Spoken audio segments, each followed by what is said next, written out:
Hi guys, I'm Rajkumar. I'm freelancer. Actually நேத்திக்கு நம்ம சேனலில் வீடியோஸ் வந்திருக்காது. ரீசன் என்ன அப்படின்னா, எனக்கு கொஞ்சம் பர்சனல் ப்ராப்ளம் சரிங்களா. ஸோ அதனால் நான் டெம்பிளுக்கு போக வேண்டிய சுச்சுவேஷன் இருந்ததால் என்னால் வீடியோ ஷூட் பண்ண முடியல. எவ்ரிடே இதுக்கு மேலே உங்களுக்கு வீடியோஸ் வந்துடும் சரிங்களா. எனிவே நம்ம டேரெக்டாக நம்மளோட டாபிக்குள்ளே போயிடலாம். தென் ஃபர்ஸ்ட் ஆஃப் ஆல் என்னோடய சேனலுக்கு யாராவது புதுசாக சேனல் வாட்ச் பண்ணுறீங்க அப்படின்னா சேனல் சப்ஸ்கிரைப் பண்ணி வச்சுக்கோங்க. கண்டிப்பாக உங்களுக்கு இன்றைக்கி யூஸ்ஃபுல்லாக இல்லைனாலும் ஃபியூச்சரில் ரொம்பவே யூஸ்ஃபுல்லாக இருக்கும். ஓகேங்களா. தென் பிகினர் யாராவது ஃபஸ்ட் டைம் வாட்ச் பண்ணுறீங்க அப்படின்னா, நாம் நம்மளோட சேனலில் எது போல் வீடியோஸ் கொடுத்துட்ருக்கோம் அப்படின்னா, கூகுள் ஆட்சன்ஸ் இந்த பர்டிகுலராக பிளாகிங்கில் என்ட்ரி ஆகுறீங்க அப்படின்னும் போது இது ட்ரஸ்டபுளாக 100% ஆன்லைனில் மணி மேக் பண்ண முடியுமா அப்படின்னு சொல்லி கேட்குறவங்களுக்கு எல்லாருக்கும் ஒரே பதில், கண்டிப்பாக மேக் பண்ண முடியும். அதுக்கு 100% ட்ரஸ்டபுளாக பேங்க் டு பேங்க் ட்ரான்ஸ்ஃபர் வச்சுக்கிற போல் ஒரு பிளாட்ஃபார்ம் எதுனா, ஒன்று யூடியூப் சேனல் க்ரியேட் பண்ணி 1000 சப்ஸ்கிரைபர் 4000 வாட்ச் அவர் அச்சீவ் பண்ணுறது மூலிமா மானிட்டேஷன் ஒன்று எலிஜிபிள் ஆவீங்க சரிங்களா. ஸோ அது ஒர்க் பண்ணக்கூடிய டிபார்ட்மெண்ட் ஆட்சன்ஸில் தான் லிங்க் ஆகும். அப்படின்னா நமக்காக ஒரு ஹோஸ்டிங் டொமைன் பர்ச்சேசிங் பண்ணி நமக்காக ஒரு வெப்சைட்டை பில்டு பண்ணி அது மூலிமா ஒர்க் பண்ணுறது மூலிமா நம்ம கூகுள் ஆட்சன்ஸ்லேருந்து மணி மேக் பண்ணலாம். இப்போ நீங்கள் பார்க்கக்கூடிய இந்த ரிப்போர்ட்ஸ் ஃபுல் அண்ட் ஃபுல் என்னுடைய கூகுள் ஆட்சன்ஸ்லேருந்து எனக்கு வந்துட்டு இருக்குது. தென் நீங்கள் ஒரு கொஸ்டின் கேட்கலாம், என்ன ப்ரோ வரதே ஒரு நாளைக்கு $1 கம்மியாக வந்துட்டுருக்கு, நீங்களாம் வீடியோ போடலாமா அப்படின்னு சொல்லி கேட்டிங்கன்னா, நண்பா நான் ஃபஸ்ட்டெல்லாம் விட்டுருங்க, தேவையில்லாம் டேரெக்டாக நம்ம டாப்பிக்குள்ளே போயிடுவோம். ஓகேவா. இது வரைக்கும் ஆட்சன்ஸ் சம்மந்தமாக 1500 வீடியோஸ்க்கு மேலே நம்ம சேனல் அப்லோட் பண்ணியிருக்கேன். செக் பண்ணி பாருங்கள். ஃபார் டேவுக்கு $1 ஆரம்பிச்சு ஃபார் மந்த்துக்கு $1500 மேலே நம்ம எடுத்தும் காமிச்சிருக்கோம் லைவ் ப்ரூஃபாக. ஓகேங்களா.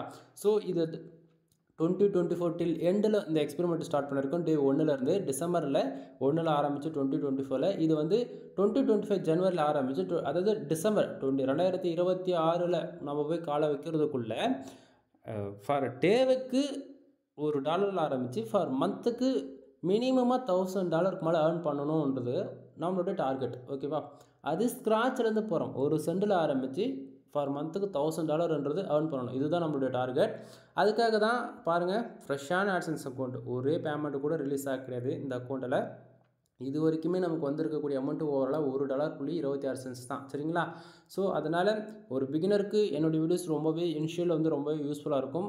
ஏன்னா நீங்கள் மானிட்டேஷன் வாங்கினாலுமே உங்களுக்கு இதோட தான் இருக்கும் சரிங்களா. ஸோ அதனால் நீங்கள் சேனலை ஃபாலோ பண்ணுங்கள். சொல்லக்கூடிய இன்ஃபர்மேஷன் நீங்கள் கேட்டுக்கிட்டு அதுக்கு தகுந்த போல் ஒர்க் பண்ணுங்கள் சரியா. சரி, இப்போ நம்ம உங்களுக்கு நான் பேஜ் ரீஃப்ரெஷ் பண்ணி காட்டுறேன். ஏன்னா நான் கொடுக்கக்கூடிய ரிப்போர்ட்ஸ் ஃபேக்காக ஒரிஜினல்னு சொல்லிட்டு உங்களுக்கு தெரியணும் இல்லையா. அதனால் பேஜ் நான் ரீஃப்ரெஷ் பண்ணி காட்டுறேன் சரிங்களா. தென் என்னோடய டொமைன் நேம்ஸ் என்னால் சொல்ல முடியாத சுச்சுவேஷனில் இருக்கேன். ரீசன் என்ன அப்படின்னா, என்னோடய காம்படிட்டர்ஸ் நிறைய பேர் என்னோடய டொமைன்ஸ் நான் உங்களுக்கு சொல்லிட்டேன் அப்படின்னா, அவங்க வேணும்னே VPN ப்ராக்ஸி யூஸ் பண்ணி சைட்டை இன்வாலிட் கிளிக்குள்ளே கொண்டு போய் நிறுத்திடுறாங்க சரிங்களா. அதனால் டொமைன் நேம் சொல்ல முடியாத சுச்சுவேஷனில் இருக்கேன். தென் உங்களுக்கு என் டொமைன் நேம் தெரிஞ்சுக்கணும் அப்படின்னா வெயிட் பண்ணுங்கள். என்றைக்கு நம்ம $1000 ஃபார் மந்த்துக்கு அச்சீவ் பண்ணுறோமோ அன்றைக்கி நான் கண்டிப்பாக நானே சொல்லிவிடுவேன் சரிங்களா. சரி, இப்போ நம்ம டேரெக்டாக நம்மளோட டாப்பிக்குள்ளே வந்துடலாம். ஃபர்ஸ்ட் ஆஃப் ஆல் டைம் பாருங்கள், கரெக்டாக 11:53 ஆகுது. நண்பா இது பகல் கிடையாது, நைட்டில் நம்ம இந்த வீடியோ ஷூட் பண்ணிகிட்ருக்கோம். ஏன்னா ஒரு கரெக்டான டேட்டா வேணும் அப்படின்னா நைட்டில் தான் நம்ம வீடியோ ஷூட் பண்ண வேண்டிய சுச்சுவேஷனில் நம்ம இருக்கும் சரிங்களா. அது ஏன்னா இது ஒரு எக்ஸ்பெரிமெண்ட் வித் ப்ராஜெக்ட்டும் கூட. ஓகேங்களா. ஸோ எபிசோடாக நீங்கள் ரெகுலராக வாட்ச் பண்ணுறவங்க உங்களுக்கு தெரியும் இல்லையா. ஸோ அதனால் டுடேவிலேருந்து அமௌண்ட் எப்படி எஸ்டர்டே மூவ் ஆகுது, அது எப்படி பேக்கெண்டில் ரன் ஆகுதுன்றது ஆட்சன்ஸில் ஒரு கிளியர் கட்டான ஒரு இன்ஃபர்மேஷன் சரியா. சரி, இப்போ நேற்றுக்கு 0.10 சென்ட் வந்திருக்கு இல்லையா. அது வந்ததுக்கு அப்படி என்ன ரீசன்றது அதை கொஞ்சம் ஃபர்ஸ்ட் ஆஃப் ஆல் பார்த்தலாம். தென் ரிப்போர்ட்டில் எஸ்டர்டேக்கு மாற்றிக்கிறேன் சரிங்களா. டுடேவிலேருந்து எஸ்டர்டே பார்த்துட்டு அதுக்கப்புறம் டுடேக்கு வந்துடலாம். நேற்றுக்கு இந்த 0.10 சென்ட் வந்ததுக்கான ரீசன் என்ன அப்படின்னா, நம்ம வெப்சைட்டுக்கு கிட்டத்தட்ட 785 பேர் வந்திருக்காங்க. அதில் 3 பேர் மட்டும் ஆடு கிளிக் பண்ணியிருக்காங்க சரிங்களா. 3 பேர் ஆடு கிளிக் பண்ணதால் நமக்கு கிட்டத்தட்ட 0.10 சென்ட் நேற்றுக்கு கிடச்சிருக்கு. தென் அது எந்தெந்த கண்ட்ரிலேருந்து நடந்திருக்கு அப்படின்னா, இந்தியாவிலேருந்து கிட்டத்தட்ட 760 பேர் வந்திருக்காங்க. 3 ஆடு கிளிக் நடந்திருக்கு. கிட்டத்தட்ட 0.10 சென்ட் கிடச்சிருக்கு. Then Sri Lanka, united states, then அது போக டைர் 1 கண்ட்ரின்னு பார்த்தாச்சுன்னா ஜஸ்ட் ஃபார் பேஜ் யூஸ் மட்டும் நமக்கு விசிட் ஆகிருக்கு சரிங்களா. தென் அதில் ஹைலைட்டான பார்த்தீங்கன்னா ஸ்ரீலங்காவிலேருந்து நமக்கு 22 பேஜ் கிடச்சிருக்கு. யூஎஸ்லேருந்து 2 பேஜ், எந்த ஆடுகளுக்கு நடக்கல. ஓகேவா. ஸோ நேற்றுக்கு 0.10 சென்ட் வந்ததுக்கான ரீசன் என்னது இப்போ ஓரளவுக்கு உங்களால் ஃபைண்ட் அவுட் பண்ணிக்க முடியும்னு நினைக்கிறேன். இப்போ நம்ம டுடே ரிப்போர்ட்டை பார்க்க ஆரம்பிச்சலாம். ஏன்னா நமக்கு டைம் ரொம்ப கம்மியாக இருக்குது. 12 மணி ஆகிடுச்சுன்னா நம்ம பேஜ் ரீஃப்ரெஷ் பண்ணுறோன்னா டேட்டா எல்லாம் காணாமல் போயிடும். அதுக்காக சொல்ல வரேன் சரியா. சரி, இப்போ மேலே இருக்கக்கூடிய இந்த ஏர்னிங் செக்ஷன் இப்போ டீட்டெயில்டாக பார்த்துடலாம். ஓகேவா. ஃபர்ஸ்ட் ஆஃப் ஆல் நமக்கு டுடே டாலர் எவ்வளோ கிடச்சிருக்கு அப்படின்னா 0.07 சென்ட்ஸ் கிடச்சிருக்கு. எஸ்டே அதாவது நேற்றுக்கு பார்த்திங்க அப்படின்னா 0.10 சென்ட் கிடச்சிருக்கு சரியா. லாஸ்ட் 7 டேஸில் 0.61 சென்ட்ஸ் கிடச்சிருக்கு. திஸ் மந்தில் ஓவரால் $1.26 சென்ட்ஸ் நமக்கு கிடச்சிருக்கு சரிங்களா. தென் பேலன்ஸ் அண்ட் லாஸ்ட் பேமெண்ட் 0.0. ஏன்னா ரீசெண்டாக பார்த்தீங்கன்னா இதில் நம்ம இன்னும் ஒரு பேமெண்ட்டுக்கும் ரிலீஸ் பண்ணலை. இது இன்னும் $10 வரணும். அதுக்கப்புறம் ஐடி வெரிஃபிகேஷன், பின் வெரிஃபிகேஷன் பண்ணணும். அதுக்கப்புறம் தான் பேங்க் அக்கௌண்ட் டீட்டெயில் ஆட் பண்ண முடியும். $100 வந்து தான் நமக்கு பேங்க் அக்கௌண்ட்டுக்கு அமௌண்ட் ரிசீவ் ஆகும் சரிங்களா. ஸோ இது ப்ரொசீஜர்னு ஒரு லாங் டைம் ஒரு 3 மந்த் வரைக்கும் போகலாம் சரிங்களா? ஸோ ஒரு பிகினர் ஃபர்ஸ்ட் டைம் நீங்கள் மானிட்டேஷன் வாங்கினாலுமே கூட அதாவது உங்களுக்கு இப்படி தான் இருக்குன்றது நீங்கள் தெரிஞ்சுக்குங்க. ஓகேவா? சரி, இப்போ மேலே இருக்கக்கூடிய இந்த ஏர்னிங் செக்ஷன் இருக்கு இல்லையா, இது வந்து எப்படி பேக் எண்டில் ஒர்க் ஆகுதுன்றது கொஞ்சம் ஷார்ட் அண்ட் ஸ்வீட்டாக சொல்லிடுறேன் முடிஞ்ச வரைக்கும். சரிங்களா? எப்பவுமே கூகுள் ஆட்சன்ஸ் பொறுத்த வரைக்கும் நமக்கு எதுக்கு தெரியுமா ரெவன்யூ கொடுக்குறாங்க? அதாவது கிட்டத்தட்ட இன்னைக்கு இந்த 0.7 சென்ட் வந்ததுக்கான ரீசன் என்ன அப்படின்னா, நம்ம வெப்சைட்டுக்கு 290 பேர் வந்திருக்காங்க. ஆக்சுவலி இன்றைக்கி சண்டேவும் கூட அதே சமயத்தில். அப்படின்னும் போது நிறைய பேர் எல்லாம் ஆஃபீஸ்லாம் ஒர்க் பண்ணுறதை விட்டுட்டு தென் அவங்களுடைய ப்ரொஃபஷனலாக விட்டுட்டு ஃபேமிலி கூட கொஞ்சம் டைம் ஸ்பெண்ட் பண்ணுவாங்க இல்லையா, அதுக்காக வந்து நம்ம வெப்சைட்டுக்கு டிராஃபிக் வரும் நம்ம எடுத்துக்குவோம். சரியா? சரி, கிட்டத்தட்ட 290 பேரில் 5 பேர் வந்து என்னோட வெப்சைட்டில் வந்து ஆட் கிளிக் பண்ணியிருக்காங்க. ஆட் கிளிக்னா என்ன? நம்ம வெப்சைட்டில் கூகுள் ஆட்சன்ஸில் மானிட்டேஷன் ஆகிடுச்சுன்னா கண்டிப்பாக நம்ம வந்து ஆட்ஸ் வந்து யூஸ் பண்ணுவோம். அப்படின்னா மேல்நாடு வந்து யூஸ் பண்ணுவோம் இல்லையா? ஸோ அந்த விதத்தில் அவங்க எந்த ஆட் கிளிக் பண்ணாங்களோ, பொதுவாக 290 பேர் வந்திருக்காங்க, அதில் 5 பேர் வந்து ஆட் கிளிக் பண்ணியிருக்காங்க. சரியா? ஸோ 5 பேர் ஆட் கிளிக் பண்ணதால் நமக்கு 0.7 சென்ட்ஸ் வந்து நமக்கு வந்து கிடச்சிருக்கு. 0.07 சென்ட்ஸ் வந்து கிடச்சிருக்கு. சரிங்களா? ஸோ அந்த விதத்தில் கூகுள் ஆட்சன்ஸ் பொறுத்த வரைக்கும் நமக்கு ஆட் கிளிக் நடந்தால் தான் ரெவன்யூ வரும். சரிங்களா? ஸோ அந்த விதத்தில் எனக்கு வந்து 5 பேர் ஆட் கிளிக் பண்ணதால் 0.7 சென்ட்ஸ் வந்து கிடச்சிருக்கு.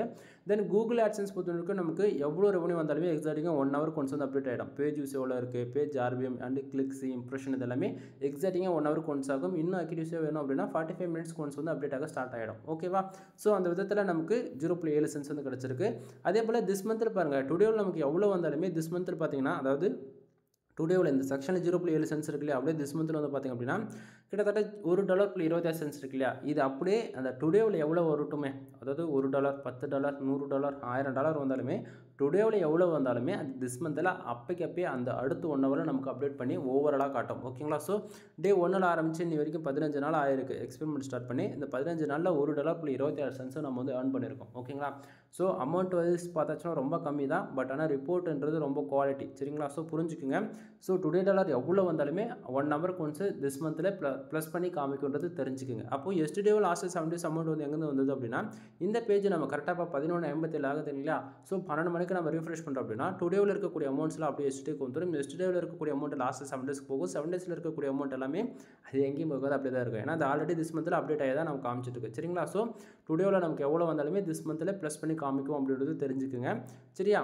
சரி, தென் இப்போ இந்த 0.7 சென்ட்ஸ் வந்ததுக்கான ரீசன் என்ன அப்படின்னா பார்த்தீங்கன்னா, நம்ம வெப்சைட்டுக்கு 290 பேர் வந்திருக்காங்க. சரிங்களா? ஸோ இந்த 90 பேருன்றது பேஜ் வியூவா இல்லை விசிட்டர் பார்த்தாச்சுன்னா கூகுள் ஆட்சன்ஸ் பொறுத்த வரைக்கும் பேஜ் வியூ கணக்கில் எடுத்துக்காது, அதாவது விசிட்டர் மட்டும் தான் கணக்கில் எடுத்துக்கும். சரிங்களா? ஒரே யூசர் மல்டிபிள் டைம் வந்தாலுமே அது கணக்கில் எடுத்துக்காது. சம்டைம் அப்படி வந்து யூசர்ஸ் மூலிமா ஆட் கிளிக் நடக்குது அப்படின்னும் போது இன்வாலிட் கிளிக்குன்னு சொல்லிட்டு மந்த் எண்டில் அமௌண்ட் வந்து மைனஸ் பண்ணி விட்டுருவாங்க. சரிங்களா? ஸோ நீங்கள் யாராச்சும் கூகுள் ஆட்ஸ் ரன் பண்ணாலோ இல்லை ஃபேஸ்புக் டிராஃபிக், டெலகிராம் டிராஃபிக் இது போல் யூஸ் பண்ணுறீங்க அப்படின்னா என்னைக்காக இருந்தாலும் உங்கள் ஆட்சன்ஸ் அக்கௌண்ட் ஆட் லிமிட்டுக்குள்ளே போகும் அப்படின்றது தெரிஞ்சுக்குங்க. தென் லாங் டைம் சைட் வந்து கொண்டு போக முடியாது, அக்கௌண்ட் வந்து பேன் பண்ணலாம், இல்லை கூகுளில் பெனால்ட்டி விடலாம். இது போல் பல இஷ்யூஸ் இருக்குது. ஸோ சைட்டுக்கு வந்து ஃபர்தராக கண்டென்ட்டை ஃபீட் பண்ணுங்கள். ஒரு 3000 ஆர்டிகலாச்சும் பப்ளிஷ் பண்ணுங்கள். ஃபர்தராக வெப்சைட்டுக்கு பேக் லிங்க் எடுங்க. ஆர்கானிக்காக வெப்சைட்டுக்கு டிராஃபிக் கொண்டு வரதுக்கான வழி என்னவோ அதை யோசிங்க. ஏன்னா லாங் டைம் ஃபோக்கஸில் நீங்கள் ஒர்க் பண்ணுறீங்க அப்படின்னா இது கண்டிப்பாக நீங்கள் பண்ணி வைக்கணும். சரியா? சரி, இப்போது டுடே டாலர் 0.7 சென்ட்ஸ் வந்ததுக்கான ரீசன் என்ன அப்படின்னா, இப்போது வெப்சைட் பொறுத்த வரைக்கும் ஆட் கிளிக் நடந்தால் தான் ரெவன்யூ வருன்றது உங்களுக்கு தெரிஞ்சிருச்சு இல்லையா? சரி, இப்போ பக்கத்தில் இருக்கக்கூடியது இந்த பேஜ் RPM CPC எதனால் வருது அப்படின்னா, first of all page RPM increase பண்ணுறதுக்கு 2 விதமான மெத்தட் இருக்குது. ஒன்று அப்படின்னா ஹை குவாலிட்டி ஆர்டிகல்ஸ் வந்து போடணும். ரெண்டாவது எந்த கண்ட்ரி டார்கெட் பண்ணி ஒர்க் பண்ணுறோம். இப்போ நாம் வந்து இந்தியா பேஸ் பண்ணி இனிஷியல் ஒர்க் பண்ணுறதால இது ஃபியூச்சரில் வந்து Tier 1 கண்ட்ரி டார்கெட் பண்ணி ஒர்க் பண்ணுவோம். எக்ஸாம்பிள் எடுத்துகிட்டா US, United states kingdom, Australia, Canada, Singapore, France, Qatar, Germany இது போல் ஒரு Tier 1 கண்ட்ரியில் எவ்வளவோ இருக்குது. அதில் ஸ்பெசிஃபிக்காக ஒரு 20 கண்ட்ரி, இன்னுமே ஃபில்டர் பண்ணால் ஒரு 4 country, United kingdom, Australia, Canada, இதை 4 கண்ட்ரி டார்கெட் பண்ணி ஒர்க் பண்ணும்போது என்ன ஆகும் அப்படின்னா நமக்கு வந்து இந்த பேஜ் RPM இன்க்ரீஸ் ஆகும். பேஜ் RPM இப்போ எக்ஸாமுக்கு $200 இருக்குது அப்படின்னா ஆட் கிளிக் ஒரு கிளிக் நடக்குதுன்னா அப்போ $200 நமக்கு வந்து கிளிக்கு கிடைக்கும். ஆனால் எனக்கு ரேஞ்சுக்கு நான் எவ்வளோ இருக்குது தெரியுமா?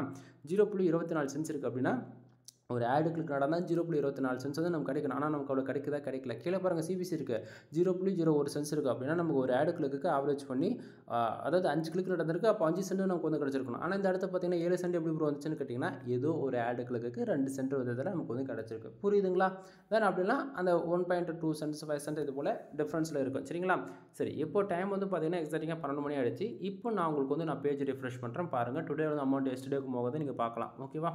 தென் இப்போது அமௌண்ட் வந்து மூவ் ஆகலை. ரீசன் என்ன அப்படின்னா ஒரு சில டைமில் எக்ஸாக்டாக 12 மணிக்கு மூவ் ஆகும், அப்படி இல்லைனா 12:05க்கு மூவ் ஆகும். அந்த 12:05க்குமே பேஜ் அப்டேட் ஆக ஸ்டார்ட் ஆகும் அப்படின்னா 12:10க்கு மூவ் ஆகும். புரியுதுங்களா? சரி, ஆக்சுவலி பேஜ் வந்து அப்டேட் ஆக ஸ்டார்ட் ஆகிடுச்சு. ஏன்னா ஆட் யூனிட்டில் இந்த இடத்த பார்த்தா உங்களுக்கு தெரிஞ்சிருக்கும். இந்த இடத்த வந்து ஒரு ரெஸ்பான்ஸ் ஆடுன்னு சொல்லிட்டு நம்ம வச்சுருப்போம். இந்த செக்ஷனில் மட்டும் நமக்கு வந்து பார்த்திங்க அப்படின்னா இந்த இடத்த வந்து டேட்டா வரல. ரீசன் என்னென்னா டுடேவுக்கு அது மாறிடுச்சுன்னு அர்த்தம். ஓகேவா? சரி, நம்ம அதுக்கு முன்னாடி இந்த செக்ஷனை ஃபுல்லாக பார்த்துருவோம். இப்போது பேஜ் ஆர்பிஎம் எதனால் வருது அப்படின்னா, நம்ம ஒர்க் பண்ணக்கூடிய கண்ட்ரி டார்கெட் பண்ணி ஒர்க் பண்ணணும். ஒன்று, என்ன கீவேர்ட்ஸில் ஒர்க் பண்ணுறது 2. சரிங்களா? இது கரெக்டாக நீங்கள் ஃபாலோ பண்ணுறீங்க அப்படின்னா பேஜ் ஆர்பிஎம் இன்க்ரீஸ் பண்ணிக்க முடியும். பேஜ் ஆர்பிஎம் எந்த அளவுக்கு அதிகமாக இருக்கோ அதை பொறுத்து சிபிசி வரும். சிபிசி எந்த அளவுக்கு நமக்கு அதிகமாக இருக்கோ, இப்போ அதாவது சிபிசி அந்த இடத்த ஒரு கிளிக்கு $100 இருக்குன்னா ஒரு கிளிக் நடந்தால் $100 வந்துடும். புரியுதுங்களா? ஸோ அது போல தான் நண்பா. இனிஷியலில் மானிட்டேஷன் வாங்குறீங்க அப்படின்னா உங்களுக்கு இப்படி தான் இருக்கும். ஸோ ஃபீல் பண்ணாதீங்க, ஸ்டார்டிங் ஒர்க் பண்ணுங்கள். ஏன்னா இப்போது 1 டேவில் தானே உங்களுக்கு நான் வச்சு காமிச்சிருக்கேன். இது வந்து லாஸ்ட்டு 7 டேஸ்க்கு வச்சு காட்டுறேன். இப்போ பார்த்தீங்கன்னா உங்களுக்கே தெரியுதா, கிட்டத்தட்ட 3690 பேர் வந்திருக்காங்க. அதில் 40 கிளிக் நடந்திருக்கா. So page RPM 0.16 sense. புரியுதுங்களா? இம்ப்ரெஷன் கிட்டத்தட்ட 7350 இம்ப்ரெஷன் வந்து நமக்கு ஓவராலாக கிடச்சிருக்கு. இது போல தான் நண்பா. அதாவது இனிஷியலில் வந்து நமக்கு ரெவன்யூ பார்க்கக்கூடாது, நம்ம சைடோடைய பொசிஷன் எப்படி இருக்குது, அது எப்படி இன்க்ரீஸ் பண்ணலாம் அப்படின்றது அதை மட்டும் தான் நம்ம ஃபோக்கஸ் பண்ணுமா தவிர, அதை விட்டுட்டு நமக்கு சிபிசி கம்மியாக வருது, ரெவன்யூ வரல, சோஷியல் மீடியா டிராஃபிக், கூகுள் ஆட்ஸ்னு சொல்லிட்டு வந்தது போனதெல்லாம் எடுத்து உள்ளே விட்டிங்க அப்படின்னா வச்சுக்கோங்களேன், அக்கௌண்ட் பேன் ஆகி போயிடும். ஸோ பார்த்துக்குங்க. இனிஷியலில் 1 மந்த்ன்றது 3 மந்த் ஆனாலும் பரவாயில்ல, ஆர்கானிக் டிராஃபிக் வர வச்சு எப்படி பேஜ் ஆர்பிஎம் புஷ் பண்ணலான்றது பாருங்கள். பேஜ் ஆர்பிஎம் வந்து ஒரு $50 $100 மேலே புஷ் பண்ணிட்டாலே $1000 அசால்ட்டாக ஃபார் மந்த்துக்கு வந்துடும். புரிஞ்சுக்குங்க, நான் சொன்னால் ஒரு காரணம் இருக்கும். ஓகேவா? ஸோ அதனால் இனிஷியலில் டிராஃபிக் கொஞ்சமாக வந்தாலும் ஆர்கானிக்காக வர்றது one of the best result கொடுக்கும் என்றைக்குமே. சரியா? சரி, தென் இப்போ 290 பேர் நம்ம வெப்சைட்டுக்கு வந்ததில் கிட்டத்தட்ட அவங்க எவ்வளோ நேரம் இருந்தாங்களோ அதை பொறுத்து நமக்கு ஓவராலாக 529 இம்ப்ரெஷன் வந்து கிடச்சிருக்கு. கூகுள் ஆட்சன்ஸ் பொறுத்தவரைக்கும் நமக்கு இம்ப்ரெஷனுக்கு வந்து அமௌண்ட் கொடுக்க மாட்டாங்க நண்பா. புரிஞ்சுதுங்களா? ஸோ நமக்கு வந்து ஆட் கிளிக் நடந்தால் தான் ரெவன்யூன்றது ஒன்று ஜென்ரேட் ஆகும். சரிங்களா? ஸோ இம்ப்ரெஷன் மூலிமா கூகுள் ஆட்சன்ஸுக்கு ரெவன்யூ வராது. தென் இம்ப்ரெஷனுக்கு ரெவன்யூ வரக்கூடிய டிபார்ட்மெண்ட்ஸ் வந்துலாம் ad manager and ad auction சொல்லலாம். ஓகேங்களா? ஸோ அங்கே வந்து இசிபிஎம் கால்குலேட் பண்ணி ரெவன்யூ ஜென்ரேட் ஆகும். தென் அதை பற்றியான வீடியோஸ் நம்ம சேனல் எவ்வளோ நான் போட்டிருக்கேன், செக் பண்ணி பாருங்கள். சரி, அதன் பேஜ் சிடிஆர் இப்போதைக்கு 1.72% இருக்குது. ஆட்சன்ஸ் அக்கௌண்ட் இப்போதைக்கு சேஃப் அண்ட் செக்யூராக இருக்குது. எப்பவுமே பேஜ் சிடிஆர் 10க்கு மேலே போகாத மாரி பார்த்துக்குங்க. 10க்கு மேலே போகுது அப்படின்னா உங்கள் ஆட்சன்ஸ் அக்கௌண்ட் ஆட் லிமிட்டுக்குள்ளே போயிடும். புரியுதுங்களா? தென் அது அக்யூரேசியாக ஒரு டேட்டா வேணும் அப்படின்னா 250 பேஜுக்கு 2 ஆடுகளுக்கு 0.8% வந்து உங்களுக்கு பேஜ் சிட்டியாக இருக்கும். 0.8%. ஓகேவா? ஸோ நம்மளை பொறுத்தவரைக்கும் என்ன, கிட்டத்தட்ட பேஜ் சிட்டாட் 10க்கு மேலே போகக்கூடாதுன்றது தான். அப்போ 250 பேர் நம்ம வெப்சைட்டுக்கு வராங்கன்னா 2 ஆடுகளுக்கு நடக்கலாம் அப்படின்றத மட்டும் கணக்கில் எடுத்துக்குங்க. புரியுதுங்களா? ஸோ அதை விட்டுட்டு சோஷியல் மீடியா டிராஃபிக்காக உள்ள அனுப்பிச்சு ஆடுகளுக்கு நடந்து அது மூலிமா ரெவன்யூ வருது அப்படின்னா, ஒன்று அக்கௌண்ட் ஆட் லிமிட் விடும், 2வது அக்கௌண்ட் க்ளோஸ் ஆகும், 3வது அமௌண்ட் வராமே போகும். இதுமாரி பல இஷ்யூஸ் இருக்குது. பொறுமையாக இருந்தால் மட்டும்தான் இந்த ஃபீல்டை பொறுத்த வரைக்கும் சக்ஸஸ்ன்றது நமக்கு கிடைக்கும். சரியா? சரி, தென் இந்த டுடேவில் 0.7 சென்ஸ் வந்திருக்கிற ரீசன் என்ன அப்படின்றது இதில் பார்த்தா தெரியும். கண்ட்ரி வைஸ் இதில் இந்தியா, யுனைடெட் ஸ்டேட்ஸ், ரஷ்யா, தென் சவுதி அரேபியா, தென் கீழே பார்த்தாச்சுன்னா யுனைடெட் ஸ்டேட்ஸ் கிங்டம். ஓகேங்களா? தென் இதில் வந்து பார்த்திங்க அப்படின்னா கிட்டத்தட்ட 278 பேர் நம்ம வெப்சைட்டுக்கு வந்திருக்காங்க. தென் ஓவரால் 5 ஆட் கிளிக் நடந்திருக்கு இந்தியாவில் இருந்து. கிட்டத்தட்ட ஒரு கிளிக்கு 0.05 சென்ஸ்ன்றது, சாரி, அதாவது ஓவராலாக 5 கிளிக்கு நடந்ததில் 0.05 சென்ஸ் வந்து கிடச்சிருக்கு. யூஎஸ்லேருந்து நமக்கு 0.02 சென்ஸ் வந்து கிடச்சிருக்கு. ஆக மொத்தம் 7 சென்ஸ். யூஎஸ்லேருந்து ஆட் கிளிக் நடக்கலை, பட் இன்னும் அப்டேட் ஆகாமல் இருக்கலாம். புரியுதுங்களா? தென் இதில் வந்து பார்த்திங்க அப்படின்னா இந்த கண்ட்ரி வைஸில் பார்த்தாச்சுன்னா ஓரளவுக்கு, அதாவது யூஎஸ்லேருந்து பேஜஸ் மட்டும் வந்திருக்கு 3 பேஜும் 2 சென்ட் கிடச்சிருக்கு. ஆடுகளுக்கு கவுண்டவுனிங் ஆகலை. ரீசன் என்னென்னா நமக்கு 12 மணிக்கு மேலே ஆகிடுச்சு இல்லையா? ஸோ அதை இதுக்கு மேலே ஆகலாம், இல்லை வராமல் கூட போகலாம். அது இப்போ பாசிட்டிவ் காமிச்சிட்டு மந்த இடத்துல அது மைனஸ் கூட ஆகலாம். இந்தமாரி பல இஷ்யூஸ் இருக்கும். புரியுதுங்களா? ஸோ தெரிஞ்சுக்குங்க. தென் இப்போது பேஜஸ் பார்த்தாச்சு, கண்ட்ரி பார்த்தாச்சு, எல்லாமே பார்த்தாச்சா? இப்போது டுடேவில் இருக்கக்கூடிய எஸ்டேக்கு நான் வச்சு காட்டுறேன். ஏன்னா ஸ்டார்டிங்கே பார்த்துருப்பீங்க. சரிங்களா? எஸ்டே அதாவது நேற்றுக்கு வந்து 785 பேர் வந்திருக்காங்க. அதுதான் இருக்கா தவிர 12 மணிக்கு மேலே ஆகிட்டு அது இன்னும் வந்து எஸ்டேக்கு போகாது. ஓகே, இப்போ போயிடுச்சா? இப்போ ஒன் டைம் பாருங்கள், நான் பேஜ் ரிஃப்ரெஷ் பண்ணுறேன். டுடே வந்து அமௌண்ட் எஸ்டேக்கு போகுது, நீங்கள் தாராளமாக பார்க்கலாம். ஓகேங்களா? ஸோ போயிடுச்சா? இது போல தான் நம்ம ஆட்சன்ஸ் அக்கௌண்ட் ஒர்க் ஆகும். சரிங்களா? டைமிங் பார்த்துருப்பீங்க. கரெக்டாக நான் சொன்ன போல் 12:05க்கு சம் மினிட்ஸ், அவ்வளோதான். இது ஒரு 30-40 செகண்டில் 12:05 மாறிடுமா? அவ்வளோதான். ஒன்று 12:05க்கு ஸ்விட்ச் பண்ணுவாங்க டுடே அமௌண்ட் எல்லாமே எஸ்டேக்கு. அப்படிலாம் 12:05, அப்படிலாம் 12:10. ஓகேங்களா? 12 மணி, 12:05, அப்படிலாம் 12:10. இந்த 3 டைமுக்குள்ளே 5 டிஃப்ரெண்ட், அதாவது 5 மினிட்ஸ் ஒன்ஸ்ன்ற மாரி அப்டேட் ஆகிட்டே இருந்திருக்கும். புரியுதுங்களா? ஸோ இப்போது எப்படி அமௌண்ட்டு டுடே வந்து எஸ்டேக் போச்சு, எஸ்டேட் வந்து லாஸ்ட் 7 டேஸ்க்கு வந்துச்சு அப்படின்றது ஓரளவுக்கு ஐடியா கிடச்சிருக்கும்னு நான் நினைக்கிறேன். தென் இது கிராஃப் டீட்டெயிலில் பார்த்தீங்கன்னா நமக்கு லாஸ்ட்டு வந்து ஒரு 15 நாளாகவே இந்தியா, யுனைடெட் ஸ்ரீலங்கா இதில் தான் மட்டும்தான் நமக்கு ரெவன்யூன்றது ஜென்ரேட் ஆகிருக்கு. சரியா? தென் பிட் ரேட் ஆவரேஜ் பண்ணிங்கன்னா 60 சென்ட்ஸ் ஓவரால் அந்த லாஸ்ட் 7 டேஸ் இருக்கு இல்லையா? இதுதான் நமக்கு காமிச்சிட்ருக்குது.